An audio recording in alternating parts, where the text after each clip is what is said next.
금강경 25품 할 차례죠.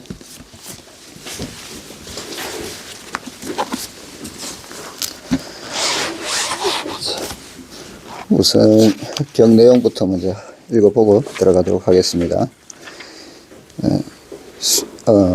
교화함이 없는 교화 제25품 화무소화분입니다. 수보리여, 그대 생각은 어떤가? 그대들은 이렇게 말하지 마라.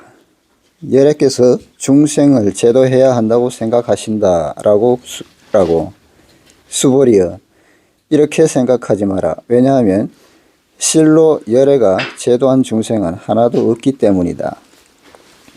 만약 여래가 제도한 중생이 있다면 여래에겐 아인 중생 수자가 있다.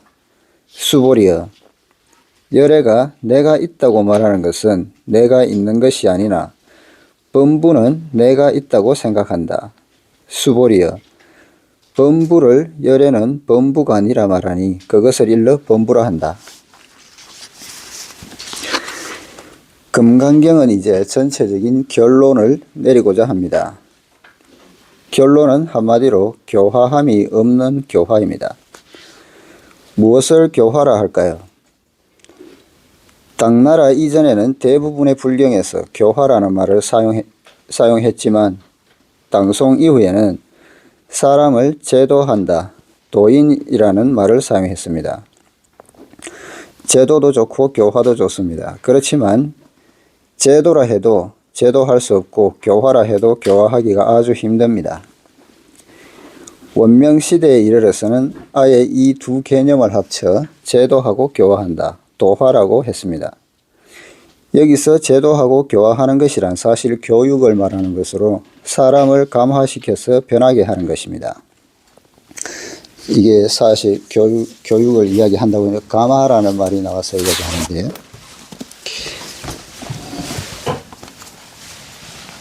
이 감화라고 하면은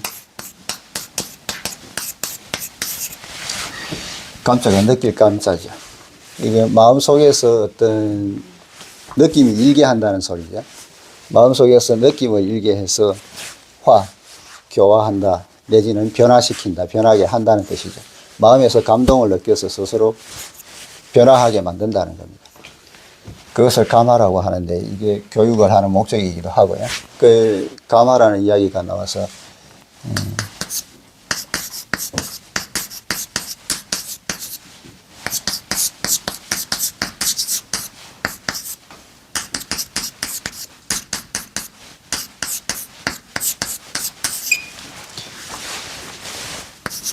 잠자인데요. 잠이묵화라는 말이 있습니다. 잠자는 이제 물자맥질할 잠자인데요. 가라앉다라는 뜻도 있습니다. 가라앉는다는 뜻도 있고, 우리가 보통 물속에서 헤엄치는 것을 잠수라고 하죠. 그때도 이 잠자를 쓰는데요. 이게 이제 우리가 보통 물밑 작업한다는 소리도 하지 않습니까? 물 밖에서는 물속을 볼 수가 없죠. 그래서 이 잠자는 모르게 부지불식간에 이런 뜻으로 쓰이는 겁니다. 그리고 이 자는 이제 이동한다는 뜻이죠. 옮긴다는 뜻입니다. 무엇을 옮기느냐? 이 마음, 내가 생각하고 있던 고정관념이나 이런 것을 다른 방향으로 옮긴다는 뜻이죠. 변화시킨다는 말입니다. 그리고 묵자는 잠잠하다 내지는 묵묵하다. 이것도 마찬가지로 부지불식간이라는 뜻입니다. 보통 우리가 묵묵부답이라고 할 때 아무 소리 없이 답하지 않는다는 뜻이지 않습니까? 그렇게 소리 없이 변화시킨다는 거죠. 그래서 잠이묵화라고 하는데요. 이것도 마찬가지로 우리가 모르는 사이에 배우면서 서로 감화가 되는 겁니다. 보통 내 옆에 좋은 사람이 있으면 나도 물들어서 좋게 행동을 하게 되고, 나쁜 사람이 있으면 또 그렇게 물이 들어가지고 그좀 부류로 넘어가는 수가 있지 않습니까? 그래서 잠이묵화라고 합니다. 목님 선생님께서 항상 이야기하시는 거, 우리가 보통 향을 피울 때, 향 피우는 의미가 뭐냐고 말씀하실 때 항상 그 향이 몸에 배듯이 자연스럽게 천천히 배듯이 그렇게 교화가 된다는 뜻으로 향을 피운다고 말씀하지 않습니까? 그것을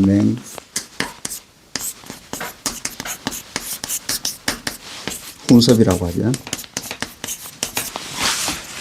향초 훈자인데, 그 향기 나는 것을 몸에 지니고 있으면 그 향이 몸에 배어가지고 자연스럽게 그 향이 퍼져나가듯이 그렇게 교화가 된다는 거죠. 그렇게 배운다는 거죠. 그래서 감화시키는 것이 교육의 목적입니다. 그래서 감화라는 이야기가 나와서 잠시 이야기를 해봤고요.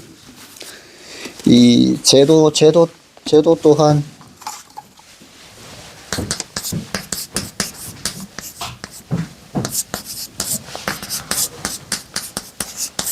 제도라고 하는데, 이게 뭐 건널 제자에 이 도자도 마찬가지로 뭐 건너다는 뜻이 있는데, 우리가 보통 반야바라밀이라고 하면은 이쪽 언덕에서 저쪽으로 건너간다는 뜻이 있지 않습니까? 그래서 제도라는 말을 쓰는 거죠.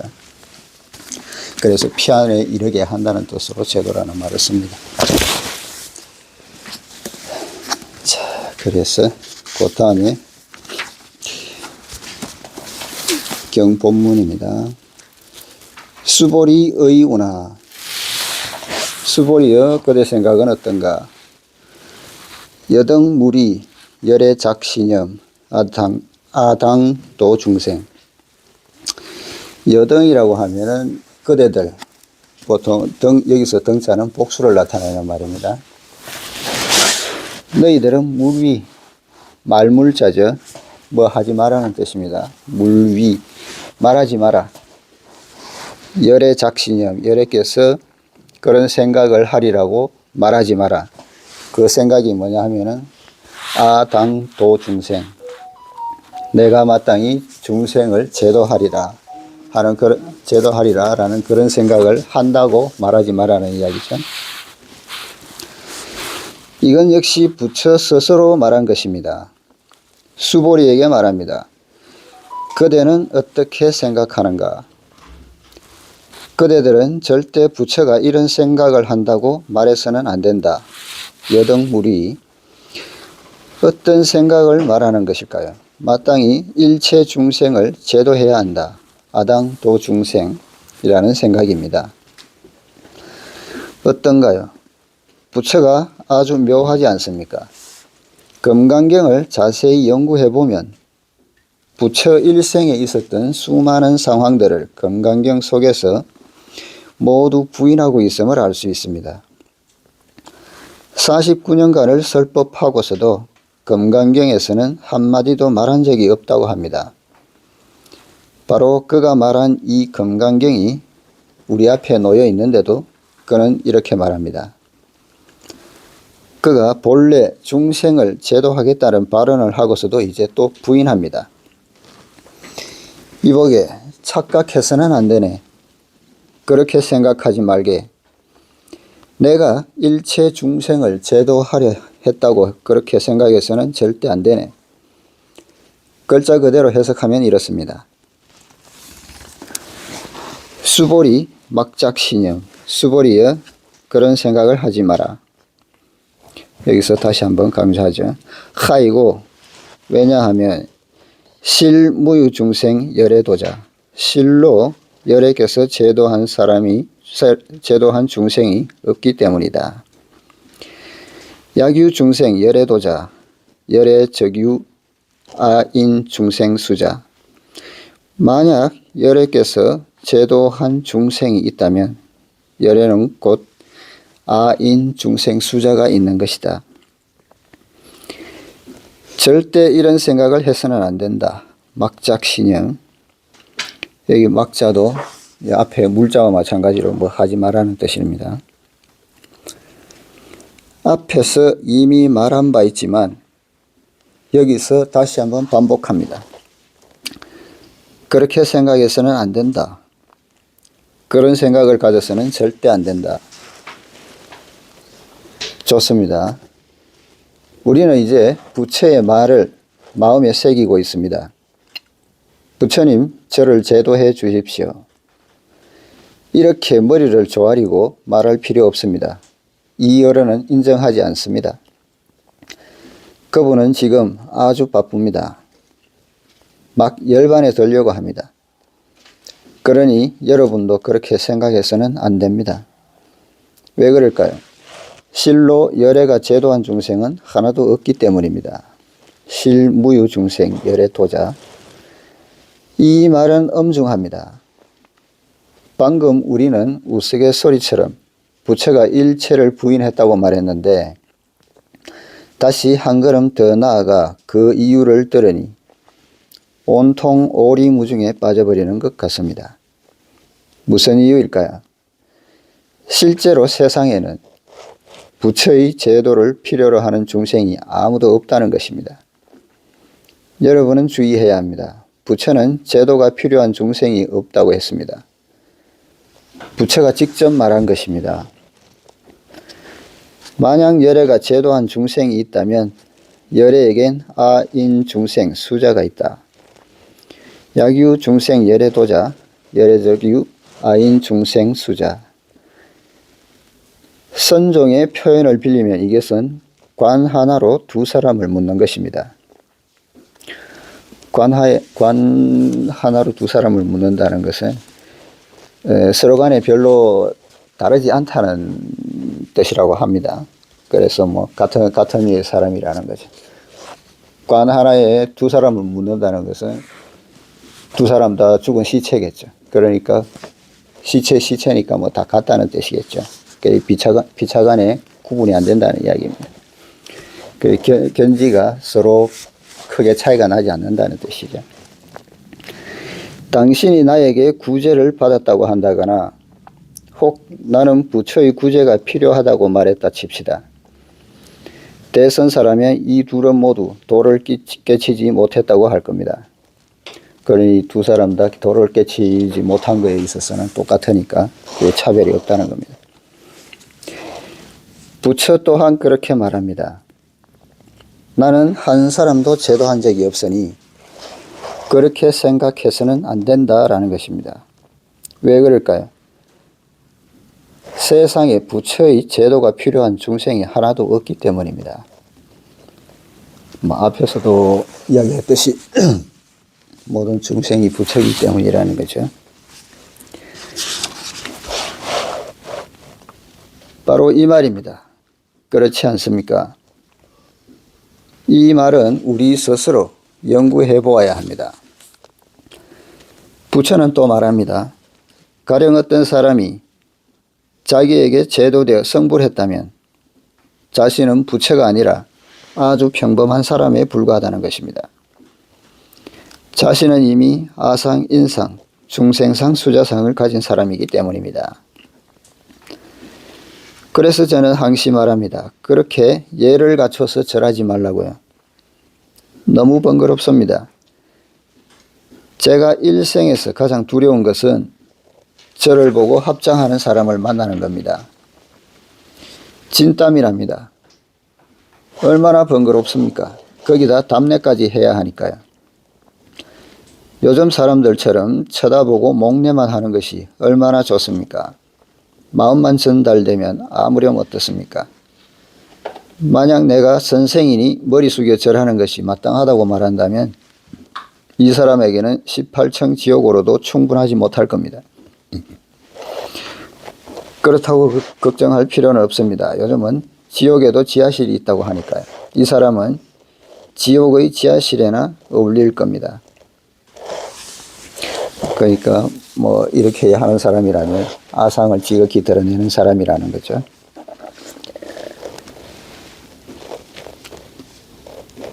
만약 어떤 사람이 자신은 도가 있어 사람들의 스승이 될 수 있다고 생각한다면, 진정 다른 사람을 제도할 수 있다고 생각한다면 그는 이미 공의 경계를 정득한 자일 겁니다.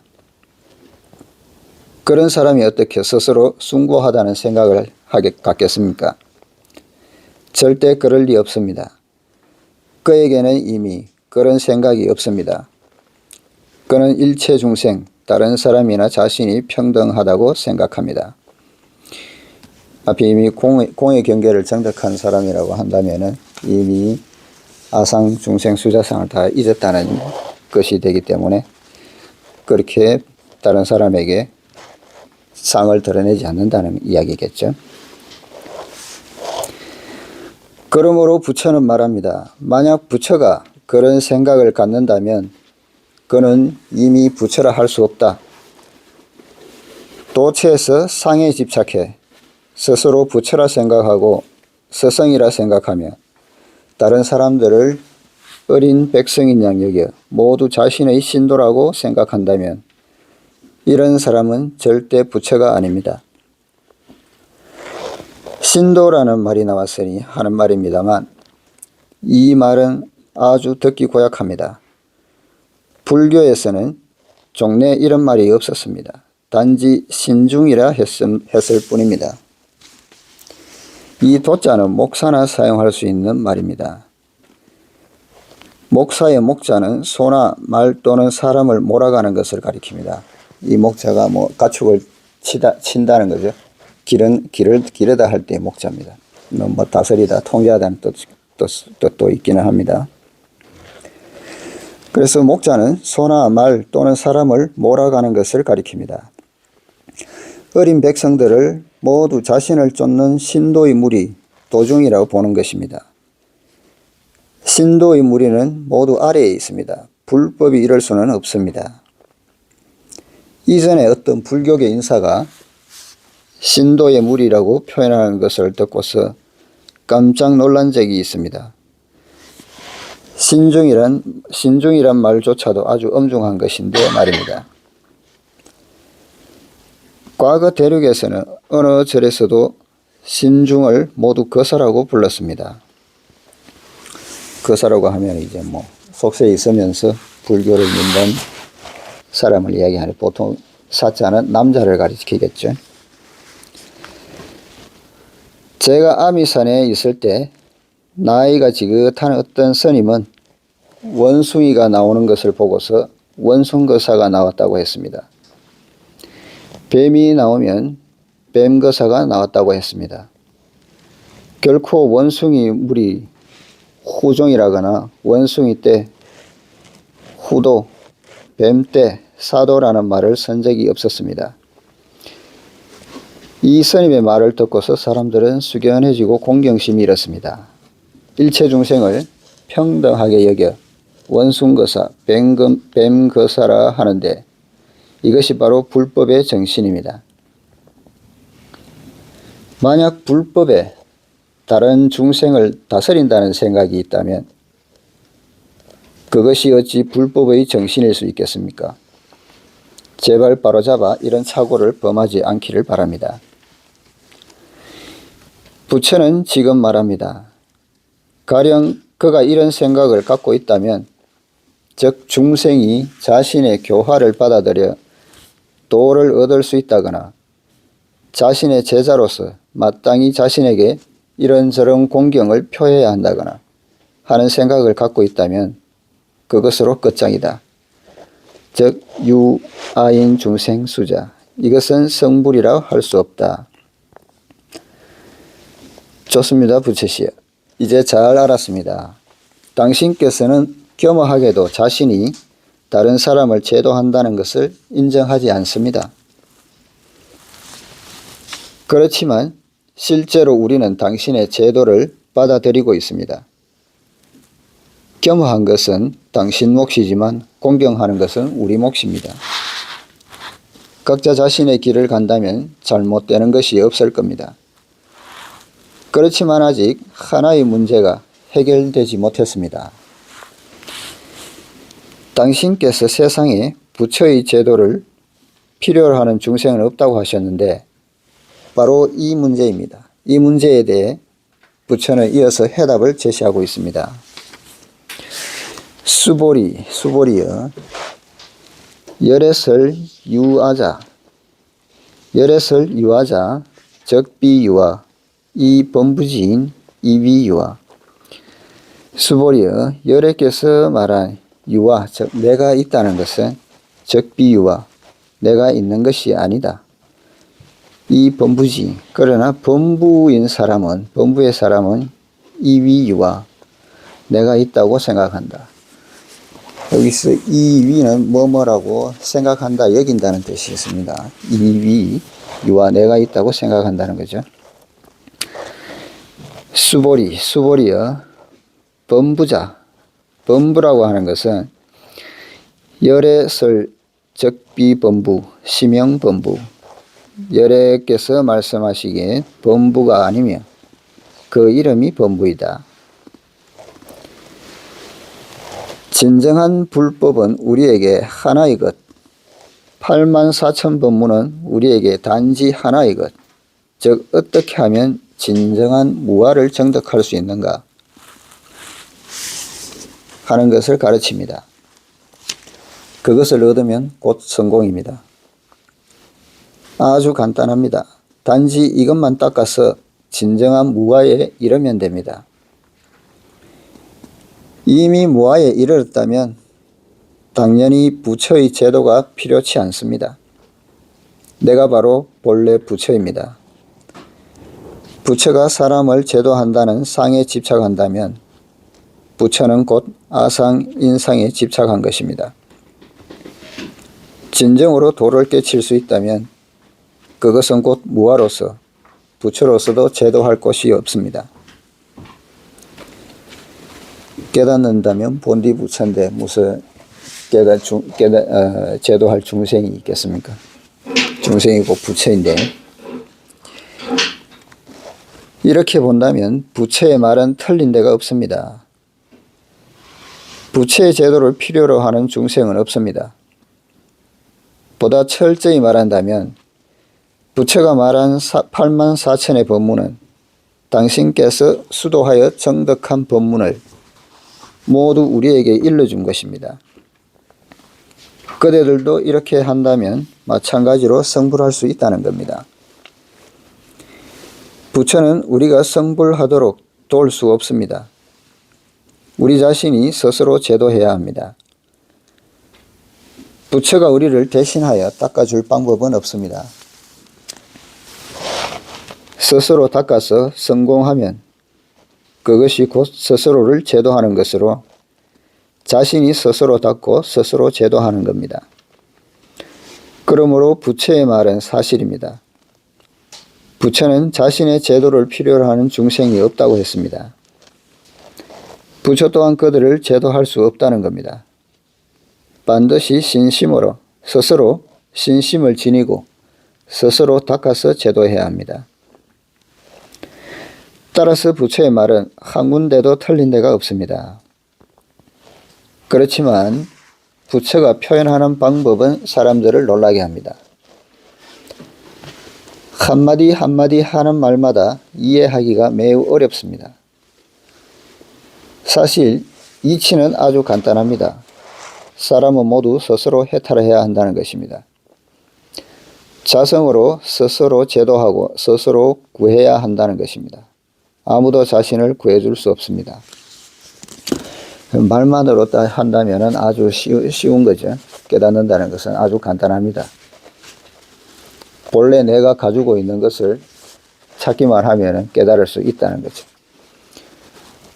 그 부처님께서 84,000가지 법문으로 그렇게 이야기를 하는데도 우리는 그것을 깨닫지 못하고 있다는 것이죠.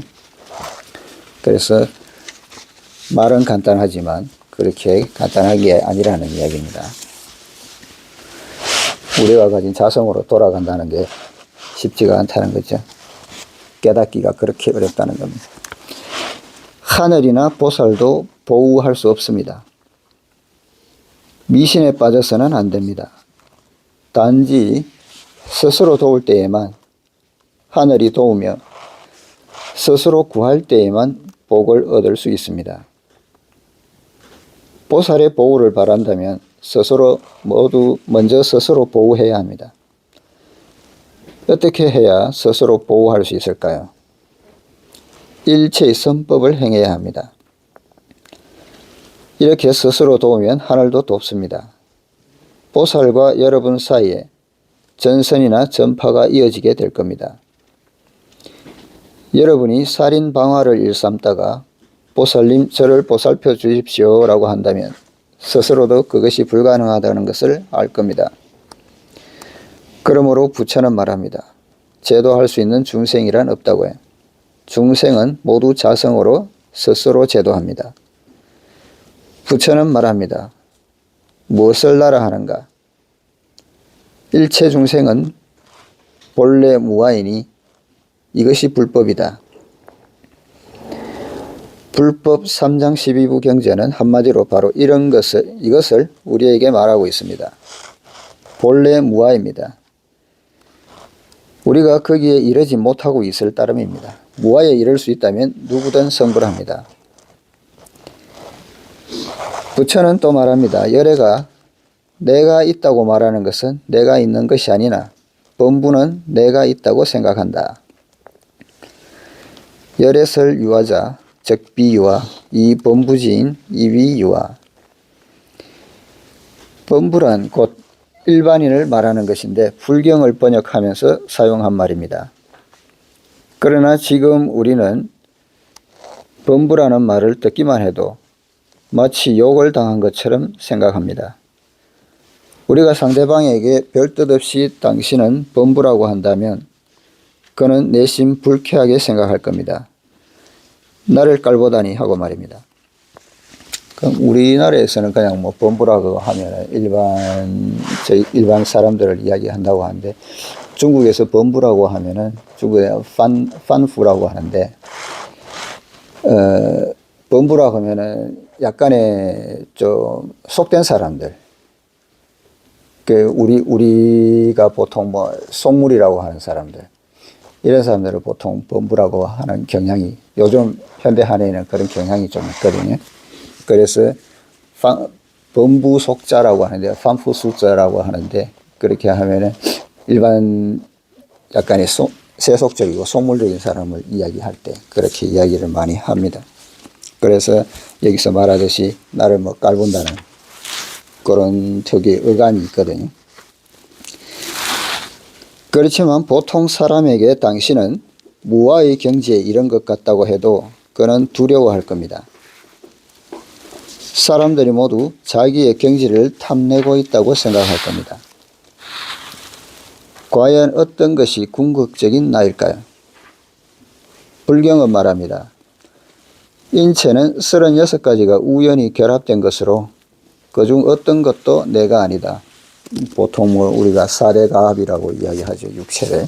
근데 여기서 인체 36가지라고 한다면은 36물이라고 하는데 외상, 바깥으로 보이는 것, 그 다음에 신기, 몸의 그릇이라고 하죠. 육체, 그 다음에 내함, 그 안으로 포함하고 있는 것, 이렇게 세 가지로 나눠가지고 각각 12가지, 그래서 총 36가지를 이야기하는데 우리가 보는 우리 육체의 모든 것을 이야기한다고 보시면 됩니다. 머리부터 발끝까지, 머리털부터 뭐 손톱, 뭐 피부, 뼈, 혈액, 뭐 간, 이런 장기들, 오장육부들 다 이야기한다고 보시면 됩니다. 그런 것들이 우연히 결합되었다는 겁니다. 그래서 나라고 하는 이 육신을 형성하고 있다는 거죠. 이 문제는 현실적으로 생각할 때 더 엄중합니다. 인체의 수많은 세포들이 모두 나인데 그중 어떤 것도 내가 아니라 한다면 너란 도대체 어디 있는 것일까요? 신체상에 내가 없다면 죽은 뒤에 나는 어디로 가야 할까요? 영혼이 나라고요. 영혼을 본 적이 있습니까? 문득 들리는 경세 소리에 온갖 인연으로부터 깨어난다는 것이 바로 이 경계를 말합니다. 이 소리를 듣고서 무아에 이릅니다. 본래 어떤 것도 무아입니다. 어떤 것도 나라고 할 만한 것이 없습니다. 이 무아의 경계를 부처는 단지 나에게 분석해서 들려주고 있을 따름입니다. 우리가 선을 배우고 타자를 하는 것은 무엇을 정득하기 위한 것인가요? 바로 무아를 정득하기 위함입니다. 이것이 바로 성불입니다. 우리가 타자하고 있을 때 속에서 일어나는 속삭임들은 모두 나를 가지고 노는 겁니다. 그렇지 않으면 호흡을 가지고 놉니다. 들어왔다 나갔다 하는 것을 마치 돈을 세듯 그렇게 세고 있는 겁니다. 하나, 둘, 셋, 넷 이렇게 호흡을 세고 또 마음으로 바라보곤 합니다. 한 모금 들이킨 숨이 나가버리면 1000번을 헤아리더라도 그 숨은 다시 돌아오지 못합니다. 다시 머물지 못합니다. 도대체 거기서 무엇을 하고 있는 겁니까? 모두 나를 가지고 노는 것일 뿐입니다. 이렇게 해서는 무아에 이를 수 없습니다. 불법을 정득할 수 없습니다. 부처는 방금 하나의 문제를 제기했습니다. 범부는 진정으로 내가 존재한다고 생각합니다. 죽어 육체가 없어지면 붙들 것이 없으므로 다시 영혼을 붙들고자 합니다. 사실 이 영혼이란 것도 자신의 의식 속에 있는 우연한 존재일 뿐입니다. 역시 진정한 자기가 아니요 진정한 이것이 아닙니다. 그럼에도 범부는 한사코 상이 있는 자기에게 매달리고자 합니다. 진정으로 사대가 모두 공인 경계에 이르면, 다시 말해 아상, 인상, 중생상, 수자상이 모두 공이 된 경계에 이르면 생명 본래의 자아를 찾을 수 있습니다. 그 자아란 임시로 칭한 것입니다. 자아라는 명칭 또한 옳지 않습니다. 그것을 부처라 해도 옳지 않으며 보리라 해도 옳지 않으며 어떤 것으로 불러도 모두 옳지 않습니다. 여기에 이르러 부처는 다시 해설합니다.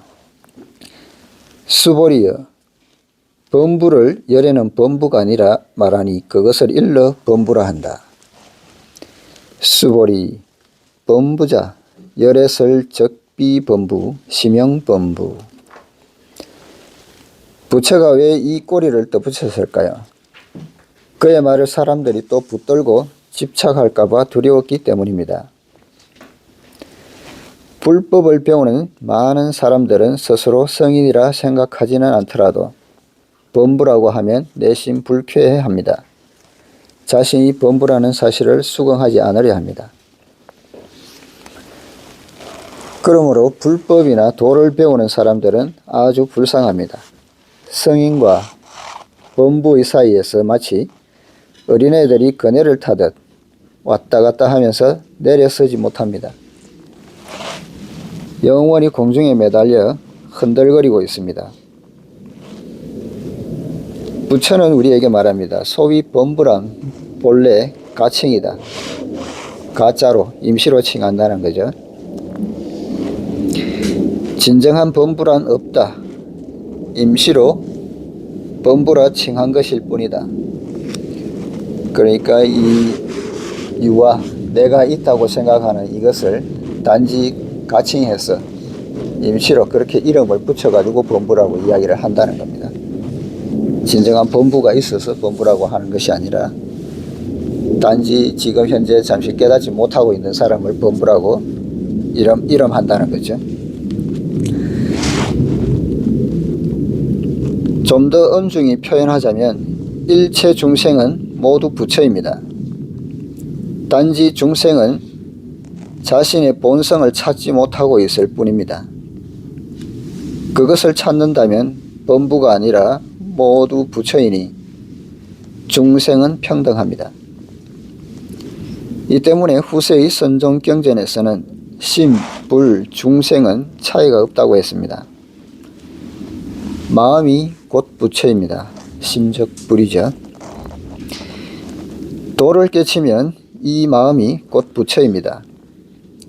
도를 깨치지 못하면 부처 역시 범부입니다. 마음과 부처 그리고 중생은 차별 없이 평등합니다.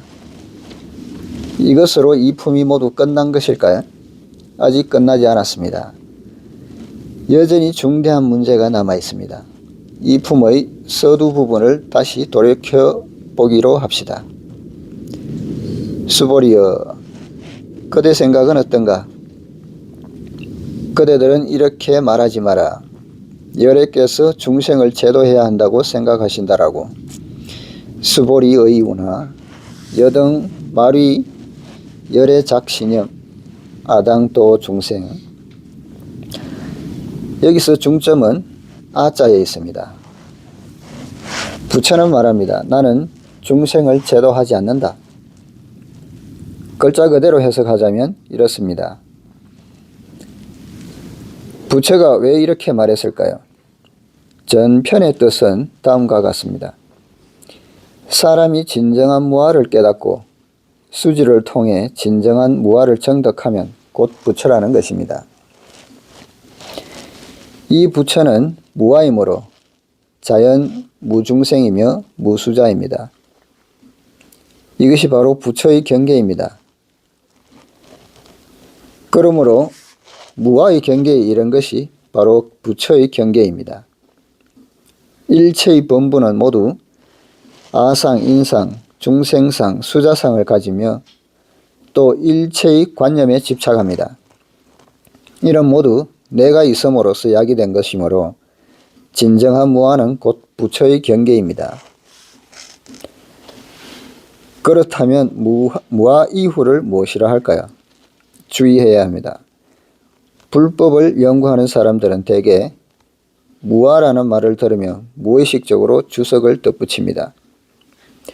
무아가 곧 공이라고요. 부처는 이렇게 말하지 않았습니다. 부처는 단지 무아라고만 말했을 뿐입니다.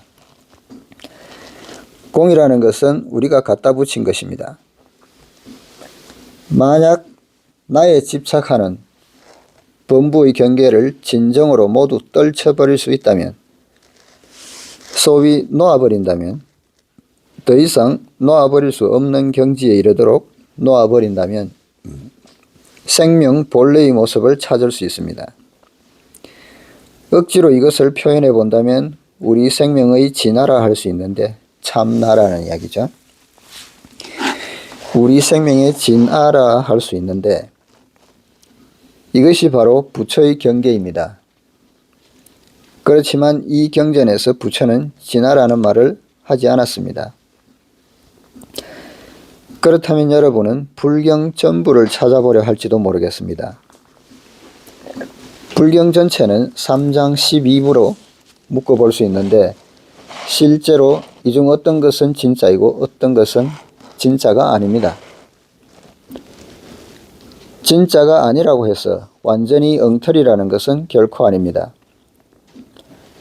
이들은 후에 부처의 제자들이 스스로 수지에서 얻은 바를 부처가 말한 것이라 가탁해서 써놓은 경전일 겁니다. 그럴 가능성은 아주 높습니다. 이런 것들을 전부 합쳐 말한다면 불경은 대략 5,000권이 넘습니다. 과거 어떤 사람은 불경을 읽으면서 자신을 위해 부모를 위해 일장경을 읽으려 했습니다. 일장경이라고 하면 하나의 장자가 감출장자죠. 창고라는 뜻도 있겠습니다만 일장이라고 하면 하나에 다 모았다는 뜻이겠죠. 그래서 이 불경을 하나로 다 모았다는 것입니다. 일장경을 읽으려 했습니다. 일장경은 곧 5,000권입니다. 대장경에서 부처가 말한 부분이 5,000권입니다. 후세 제자들의 관점이나 불경에 대한 주해는 그 속에 포함되지 않았습니다.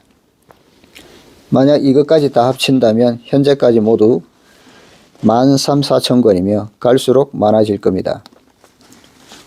계속해서 거기 소에다가 소를 붙이고 논에다가 소를 붙이고 또 후세에 배우는 사람들이 또 해석하고 이런 것들이 많아질 것이기 때문에 더 많아질 거라는 거죠.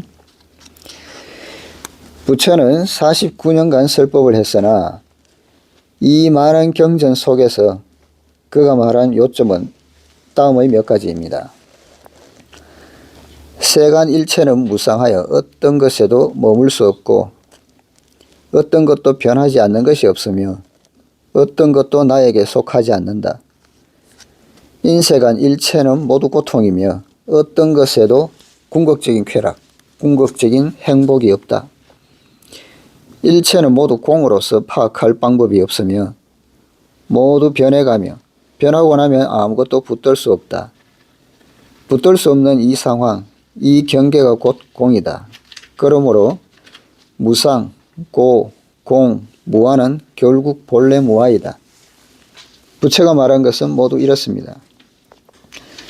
부처가 세상에 있을 때 부처의 많은 제자들은 그가 교시한 방법에 따라 수지하여 모두 무아의 경계를 정득했습니다. 그렇게 해서 고, 공, 무아의 속박을 벗어났습니다. 그렇지만 한편으로는 이로 인해 너무 공에 편향되었습니다. 즉 소극적인 공에 너무 치우쳤다는 겁니다. 이것은 우리 후세의 불악이 덧붙인 것입니다. 부처는 80살이 되자 휴가를 얻어 길을 떠나려 했습니다. 다시 가르치기도 재미없고 해서 곧 열반에 돌려고 장기 휴가를 청했습니다. 이때 그는 우리에게 상반된 4글자를 말했습니다. 즉 삭상낙 아정입니다. 이것은 그가 평소 말하던 바와는 완전히 상반되는 것입니다. 최후로 그는 말했습니다. 진정으로 무아상, 무인상, 무중생상, 무수자상에 이르렀으며 수지하여 일체를 놓아버렸다면 공조차도 철저히 공이 되어 버렸다면 생명의 본원을 찾을 수 있는데 이 생명의 본원은 영원히 불변한다는 것입니다. 그렇지만 이것은 인간 세상에서 불변하는 어떤 것과는 다릅니다.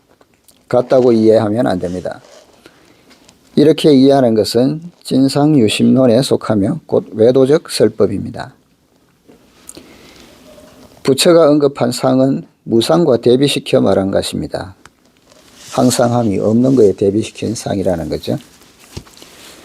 그래서 보통 우리가 상하고 반대된다고 상이라는 것은 상주죠. 항상 존재한다고 이야기를 하는데 보통 우리가 말하면은 그 반대라고 하면은 단견입니다. 끊을 단자죠. 그래서 우리가 뭐 단견이라고 하면은 이 몸이 죽고 나면 아무것도 없다는 거죠. 아무것도 남지 않는 것 단멸상입니다.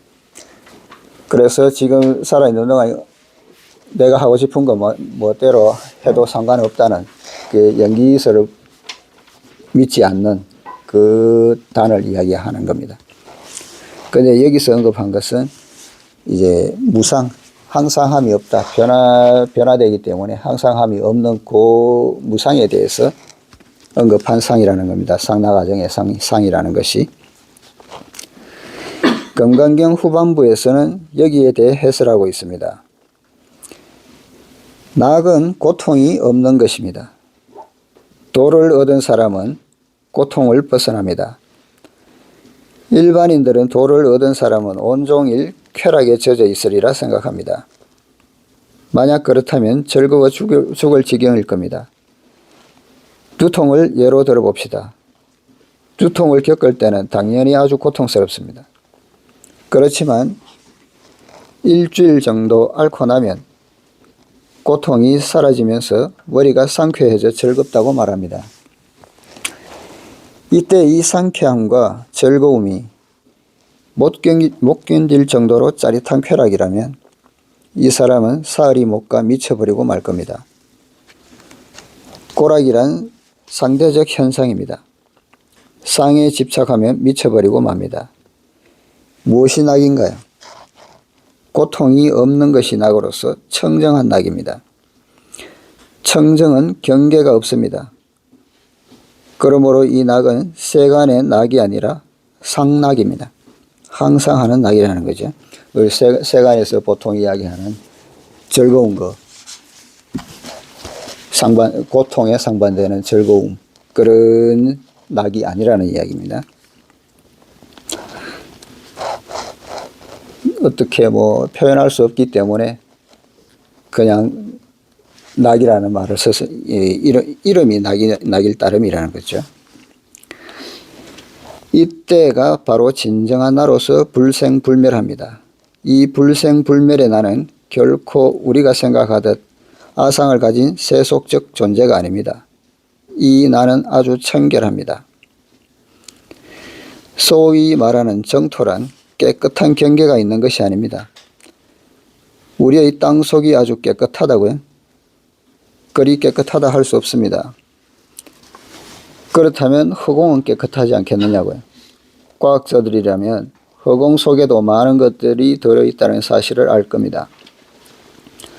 진정한 허공은 볼 수 있는 것이 아닙니다. 선도 없고 악도 없으며 고통도 즐거움도 없습니다. 이것이 진정한 낙으로서 바로 부처의 경계입니다. 우리 땅속에는 온갖 벌레들이 다 있을 것이고, 지금 우리 허공에도 요즘 말로 미세먼지 같은 거 깨끗하지가 않죠. 앞에서 상락아정을 이야기했을 때 우리 사전도된 마음이라고 이야기를 했는데요. 사염서 이야기할 때 우리가 관심부정, 그러니까 우리 몸이 깨끗하지 않고 관수시고 그리고 우리가 받는 것들이 다 고통이라는 이야기. 그 다음에 관법무화, 그런 이야기를 했었죠. 그 생각을 다 바꾼 것이 상락아정이라고 이야기를 했었습니다. 그래서 앞에서 열애가 이야기하는 유아라는 것을 여기서 아라는 것은 여기서 상락아정의 아라는 이야기겠죠. 앞에 이야기하셨죠. 열애설 유아자라는 말, 열애께서 말씀하신 유아라, 내가 있다고 한 것은 내가 비유아라고 했었죠. 여기서 아가 바로 상락아정의 아라는 이야기를 하는 겁니다. 그리고 범부가 이야기하는 아라는 것은 내가 가진 육신 자체, 이 색신을 아라고 여긴다를 이야기하는 거죠. 그래서 앞에 열애설 유아라는 게 유아와 범부지인 이위 유아라고 하는 유아가 다르다는 겁니다. 열애께서 말씀하신 아는 상락아정의 아를 이야기했다는 겁니다. 그래서 그렇게 앞뒤가 다르다고 이해를 해주시면 될 것 같습니다. 이 품에서 말한 교화함이 없는 교화, 화무소화란 바로 이런 이치입니다. 개송은 다음 시간에 하도록 하겠습니다.